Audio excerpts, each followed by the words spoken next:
여러분, 기업이 현금 쌓기를 한다. 이 분위기가 진짜 심상치가 않다. 여러분, 이 말이 여러분 사실일까요? 저는 사실일 가능성이 굉장히 높아졌다고 생각을 합니다. 왜냐고요? 이게 그만큼 기업들이 말입니다. 돈을 쌓고 있다는 뜻이에요. 한번 보실래요? 얼마나 많이 쌓고 있는지. 저는 이것을 보면서 깜짝 놀라기도 했습니다. 야, 뭐 이렇게까지 쌓고 있나 싶을 만큼 말입니다. 여러분, 이거를 한번 보세요. 얼마나 많이 쌓고 있는지. 자, 1월에서 7월까지 기업의 자금 조달액은요 93조 4천억 원입니다. 적지 않죠. 이게 왜 적지 않은가 하면요, 다른 달하고 비교를 해보면 이게 심각합니다. 자, 2018년하고 비교를 하면 2배가 넘죠. 그죠? 2배가 넘습니다.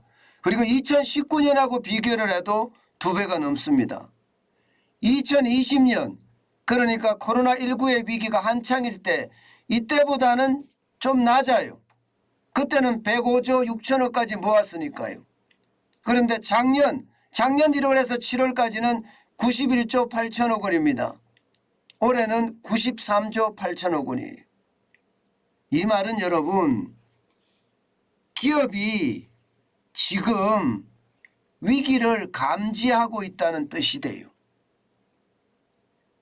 정부의 통계들은요, 이게 기업의 통계보다가 저는 신뢰적인 측면에서 이게 좀 덜 믿고 싶어요. 기업의 통계는요, 생존과 직결되기 때문에 이 통계는요, 저는 철저하게 믿을 수밖에 없다, 이렇게 생각을 합니다. 게다가 기업마다 경제연구소를 두고 말입니다. 지속적으로 경제를 연구해서 그룹 경영에 혹은 기업 경영에 도움이 될 수 있도록 계속 통계들을 만들어내잖아요. 그 통계들은 기업 경영을 하는데 그대로 쓰여집니다. 뭐 삼성경제연구소가 만든 것은 당연히 삼성그룹의 경영에 쓰여지는 거고요. LG경제연구원이 만든 것은 LG그룹에 그만큼 쓰여집니다. 현대경제연구원도 마찬가지고요.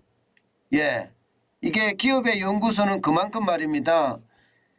기업의 어떤 생존을 위해서 연구를 한다, 이렇게 생각을 하시면 돼요. 그런 기업 연구소를 두고 있는 기업들이 지금 자금 조달을 다른 어떤 해보다 코로나19 이전보다가 2배 이상 자금을 쌓는다는 것은 여러분, 기업이 위험을 감지를 하는 거예요. 정부도 여러분 요즘 들어서 위기란 말이 쑥 들어갔지요. 추경호 경제부총리도 복합위기가 시작됐단 말 시작을 했는데 쑥 들어갔고요. 윤석열 대통령도 경제태풍이 마당에 와 있다, 이렇게 이야기했는데 말이 쑥 들어갔습니다. 어제는 이게 김대기 대통령 비서실장인가요? 경기 침체 지금 이미 시작이 됐다, 이 말 처음 썼습니다. 최근에 들어서는요. 그런 측면에서 보면 말입니다.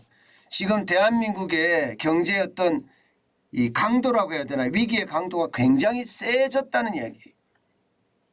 2020년 위기 때만큼 지금 더 세졌다는 이야기가 되는 건가요?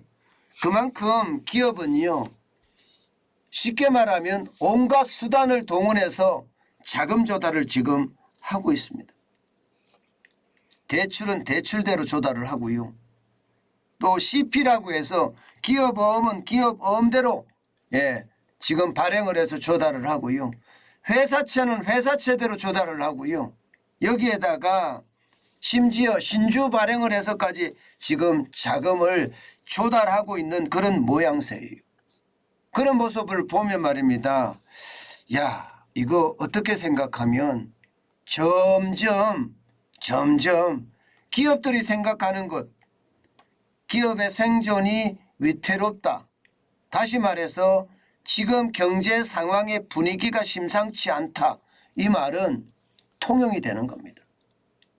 여러분, 실제 기업들이 자금 조달하는 거 한번 보실래요? 개별 기업들이 말입니다. 여러분 보시다시피 굉장히 큽니다. 주요 대기업만 봤습니다. 주요 대기업만 봤을 때 2021년 이게 상반기면 1월에서 6월까지입니다. 자금 조달 액수가 58조 4,156억 원이었다면 2022년에는요 68조예요. 2,662억 원.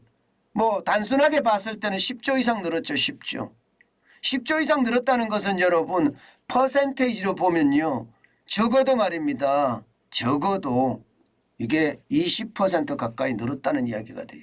20% 가까이. 이게 대기업만 주요 대기업만 이런 겁니다. 자, 삼성전자는 줄었습니다. 9조 5,499억에서 9조 684억 원으로 줄었어요. 삼성전자야 반도체 지금 수출을 해서 흑자를 해놔서 지금 현금을 갖고 있는 게 상당하잖아요. 굳이 뭐 대출을 안 해도 된다 이렇게 생각을 할 수 있죠. 그러나 하이닉스 보세요. 하이닉스는 10조 8,953억 원이 작년이었다면요. 올해는 15조에 15조 6,580억 원. 5조가량 지금 더 모아놨습니다. 5조가량. 여기에다가 LG화학도 보세요. 5조 1,000억 원에서 7조 3,800억 원, 7조 4천억까지 적어도 2조 2천억 원 이상 지금 더 모았고요. 현대차도 마찬가지입니다. 현대차도 6조 9천억 원에서 7조 7천억까지 거의 8천억 가량 더 모았습니다. 기아차도 마찬가지입니다. 7조 8천억에서 8조 3,700억까지 늘렸고요. 삼성물산은요. 1조 76억 원에서 4조 826억까지 늘렸습니다. 굉장히 빨리 늘리죠. LG전자는 좀 줄었습니다. 그러나 고려아연은요 일반적으로 이야기할 때 무차입 경영 선언하고 이게 돈이 많은 기업이라서 굳이 차입 안 해도 된다고 이야기를 하는데 지금 고려아연조차도 지금 쉽게 말하면 돈을 늘려놨습니다. 작년에는 207억 원에 차입을 했는데 올해는 4,904억 원을 차입을 하고 있잖아요. 이런 것을 보면 여러분 결국 말입니다. 기업들은 지금 현재 상황을 위기 상태로 규정한다는 거예요. 워낙 많은 자금을 지금 쌓아가니까 말입니다. 그만큼 말입니다. 지금 상황이 심각하지 않다. 고금리, 고물가, 고환율이 우리 경제를 짓누르고 결국 그것들이 경기 하강의 속도를 빨리 해서 기업들을 더 아프게 할 거다. 그렇기 때문에 지금 자금을 확보하지 않으면 나중에 위기가 터져서 자금 확보하는 것은 굉장히 어렵지 않겠느냐 이렇게 생각하는 겁니다.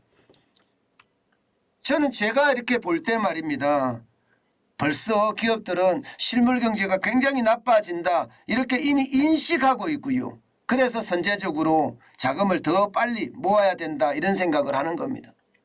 사실 말입니다. 조달금리 쉽지 않아요. 조달금리 굉장히 비쌉니다. 회사채 평균금리가 AA- 같은 경우 말입니다. 연 5.189%입니다. 연중 최고치예요.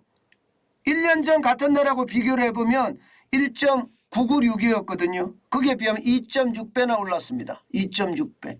그런데도 불구하고 지금 자금 조달을 계속해서 한다는 것은 지금 자금 조달 못하면 나중에 더 어려워지지 않겠느냐 이런 얘기가 나오는 이유입니다. 은행들조차도 말입니다. 왜 기업 대출이 이렇게 많아지지? 이거 도대체 뭐야? 이렇게 들여다 볼 정도입니다. 그만큼 말입니다. 지금 기업들은 지금 경제가 더 어려워질 거라는 예상을 한다는 거예요. 저는 그게 앞으로 우리가 준비해야 될 내용하고도 똑같다고 생각합니다. 제가 늘 말씀을 드리지만 기업은 생존을 갖고 다투기 때문에 기업이 하는 행동은요. 우리가 하는 행동과 거의 유사합니다. 예. 뭐 기업이 망하면 누가 도와줄 사람 없잖아요. 공기업이 망하면 정부가 돈을 쏟아 부어주면 됩니다. 예. 정부가 망하면 세금 엄청 걷어서 나라 살림에 보태면 됩니다. 그렇지만 기업은요, 그 어느 곳에 기댈 곳이 없어요.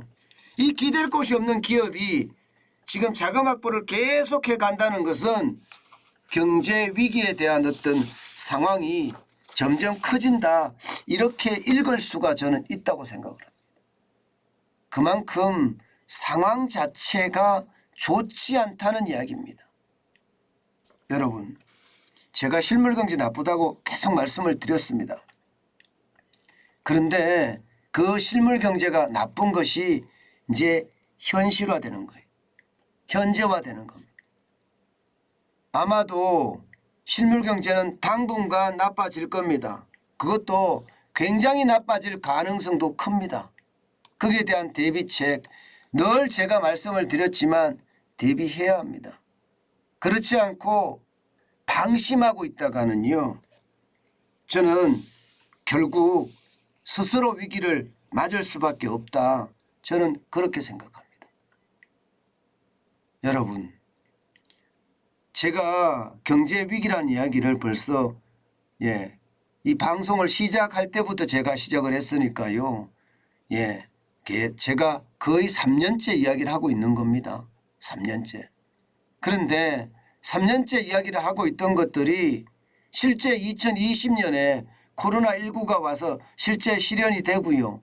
그죠? 2020년 이후로 경제 관리를 제대로 못하면 경제가 진짜 어려워진다는 이야기를 제가 굉장히 많이 쏟아 부었는데 점점 현실화돼 가고 있어요. 여러분도 알다시피 1월, 2월, 3월 올 1분기 말입니다. 1분기 어려워진다고 했는데 실제 주가가 작년 10월 대비해서 거의 20% 가까이 떨어졌잖아요. 그죠? 그런데 이게 시작이라는 거예요. 이게 시작. 아직 끝나지 않았다는 겁니다. 이제 시작이면 기업들이 이제 거기에 대한 대비책 확실하게 마련한다, 이렇게 지금 볼 수가 있습니다. 여러분에게 제가 현금이 왕이다, 현금을 쌓아라 하는 것과 지금 비슷한 그런 모양새로 나가죠. 여러분, 현금이 그만큼 중요해지고 있다는 뜻입니다. 결국은 경기 침체가 올 거고 그 크기와 깊이가 문제인데요. 크기와 깊이가 저는 굉장히 커질 거라고 봐요. 지금 원달러 환율만 하더라도요, 지금 계속 올라가고 있거든요. 이게 IMF 외환위기 때나 금융위기 때처럼 이렇게 푹 꺼졌다가 다시 푹 올라가는 V자 반등이 있으면 되는데 지금 상황이 그렇지를 못하거든요. 그 때문에 여러분, 경기는 길게 어려워질 거예요. 폭이 길다는 거예요. 그러면 깊이는 어떻게 될까요? 깊이는 길어지면 길어질수록, 폭이 길어지면 길어질수록 깊이는 깊어질 수밖에 없습니다. 우리는 이미 코로나19의 위기 때부터 시작해서 이 실물경제가 빚으로 막아왔습니다. 자영업자도 그렇고 소기업도 그렇고 중소기업도 그렇고요. 그런데 지금 경기가 좋아져야지 이게 실물경제가 살아나는데 이게 획기적으로 좋아지는, 다시 말해서 V자 반등 형태로 좋아지는 그런 모습은 안 보입니다. L자형 모양새가 나타나요. 그렇기 때문에 길게 갈 거예요. 그리고 그 폭이 깊어질 거예요. 많은 사람들이 그렇게 이야기하잖아요. 과거 경험하지 못한 그런 최악의 어떤 위기가 온다, 이렇게 말하시는 분도 있고요. 내 평생 경험하지 못한 하락장이 온다, 이렇게 이야기하시는 분들도 있습니다. 여러분, 거기에 철저히 대비해야 되는 것, 아마 여러분은 이제 알고 계실 겁니다.